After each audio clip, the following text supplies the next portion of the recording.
Eu chamo-me Manuel Sá, entrei para os quadros da STCP em outubro de 1966 e saí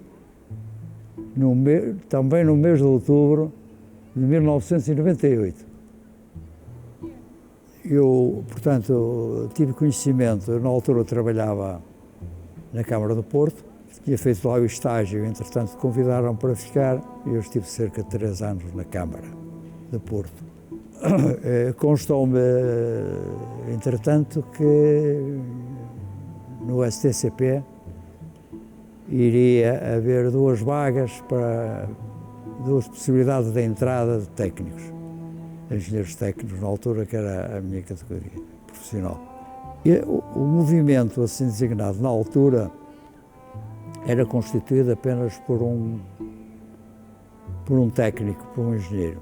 Engenheiro esse que, na altura em que eu entrei e muitos anos anteriormente, era dirigido por um militar. O movimento que era a parte da empresa que fazia a gestão das viaturas elétricas ou autocarros ou telecarros até que saíam das estações e durante todo o período de trabalho até que recolhiam.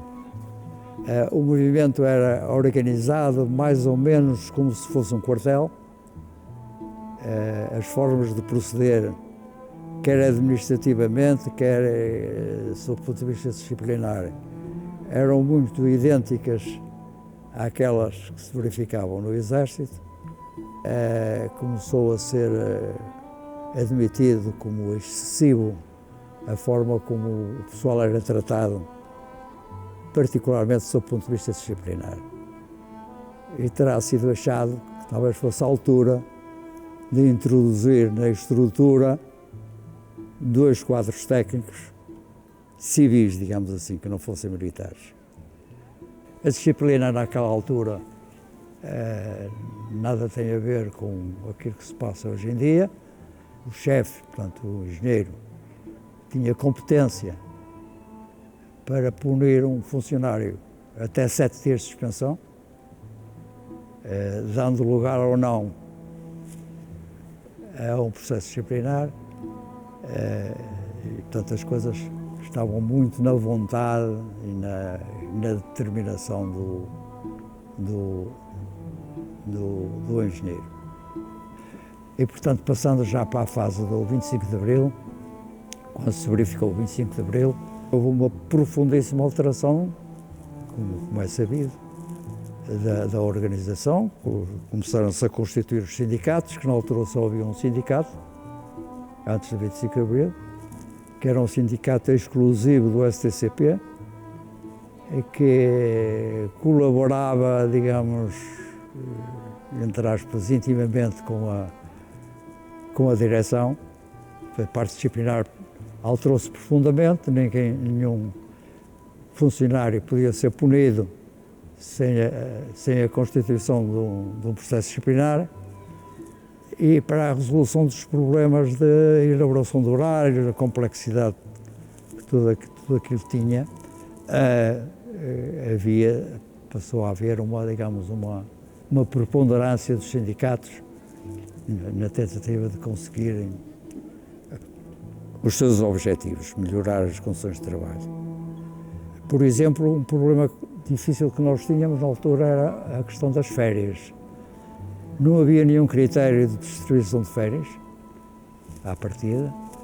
As férias eram concedidas à medida que o pessoal as ia requerendo, tudo sempre por escrito, e, portanto, a empresa ficava com a capacidade de deferir ou indeferir.